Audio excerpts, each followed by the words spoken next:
Sir आज ज्येष्ठ नागरिकांच्या विविध मागण्यांसंदर्भात लक्षवेधी काढण्यात आली, काय सांगा? हे आमचे निवेदन पदयात्रा आहे, फेरी आहे. आम्ही शासनाच्या विरोधात नाही. अनेक वर्षापासून ज्येष्ठ नागरिकांच्या मागण्या आम्ही शासनापुढे ठेवत आलेलो आहोत. पण शासन आमच्याकडे ज्या दृष्टिकोनातून पाहावं, ज्या संवेदनशीलतेनं पाहावं ते पाहत नाही.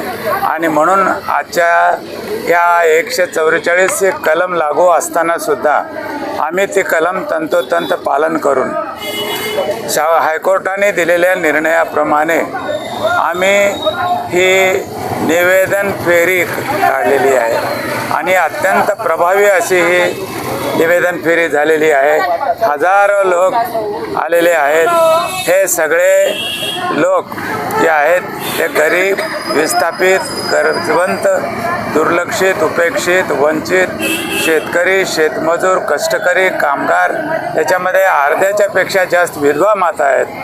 आमचं शासनाला अशी नम्र विनंती आहे की आम्हाला तुम्ही श्रीमंत डॉक्टर, इंजिनियर, वकील, शिक्षक, प्राध्यापक किंवा कुठलेही उद्योगपती 100 वर्षाने 125 वर्ष जरी जगलो तरी आम्हाला ज्येष्ठ म्हणून काही देऊ नका. पण या गरीब गरजवंताला द्या, या विस्थापितांना द्या, या विधवा मातांना द्या. हे तुमच्या आईवडिलासारखे आहेत. खरी गरज यांना आहे. आणि इतर आपल्या शेजारी राज्याप्रमाणे आंध्र प्रदेश, कर्नाटक, तेलंगणा, तामिळनाडू, दिल्ली, गोवा, झारखंड, उत्तर प्रदेश, उत्तरांचल, सगळ्या ह्या राज्यामध्ये हे मानधन चालू असताना फक्त आणि फक्त महाराष्ट्रामध्ये नाही. तर आम्ही शासनाला नम्र विनंती करतो की त्यांनी आमचे मुद्दे ओळखून घ्यावेत. आम्हाला दुसरं तिसरं काही नको. आमचं वय वर्ष 60 वर्षच ग्राह्य धरावं.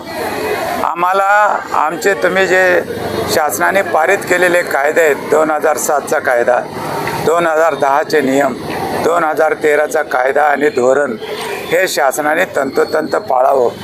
आम्हाला दुसरं तिसरं काही नको.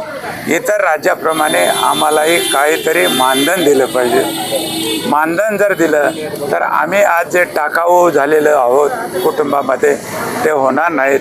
आम्हाला आमचे मुलं बाळ म्हणतील, बाबा तुम्ही चहा घेता का, आई तू रोटी खाते का, एवढं आमचं मागणी आहे. आमची अत्यंत वाईट परिस्थिती, दुरावस्था आहे. आणि म्हणून आम्ही शासनापुढे नम्र विनंती करायला आलो की कुठल्याही आमच्या ह्या पदयात्रेमध्ये किंवा फेरीमध्ये कुठल्याही घोषणा नाहीत. आम्ही मूक आलेलो आहोत. आम्ही शासनाला दाखवून देऊ इच्छितो की आम्ही खऱ्या अर्थाने ज्येष्ठ आहोत. आम्हाला समजू शकतं.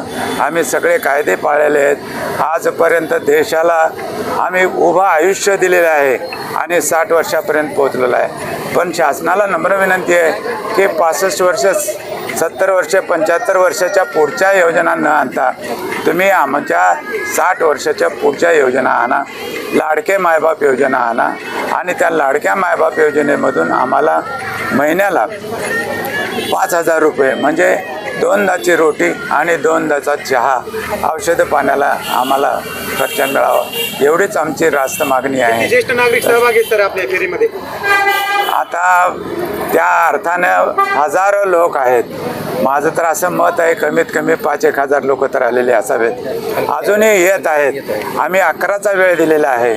पण आमचं हे 144 कलम असल्यामुळं, लागू असल्यामुळं, आणि आम्हाला पोलीस प्रशासनानं अत्यंत सहकार्य केल्यामुळं आम्ही हे शासनाला दाखवू इच्छितो की आम्ही शिस्तीत आणि कुठल्याही कायद्याचा भंग न करता आम्ही तुमच्यापुढे विनंती करायला आलो.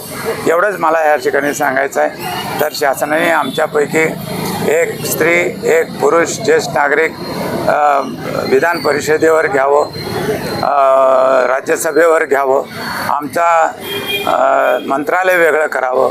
आमच्या सगळ्या मागण्या त्यांनी आम्ही लेखी स्वरूपात दिलेल्या आहेत, त्या मान्य कराव्यात. आणि आमचे हात जोडून विनंती आहे की आम्ही सदैव शासनाच्या बरोबर आहोत. आमचे मुलं बाळं शासनाच्या बरोबर नसतील कदाचित, पण आम्ही शासनाच्या बरोबर आहोत आणि नक्की राहू. एवढंच या प्रसंगी सांगतो आणि थांबतो. जय हिंद, जय महाराष्ट्र, जय ज्येष्ठ नागरिक.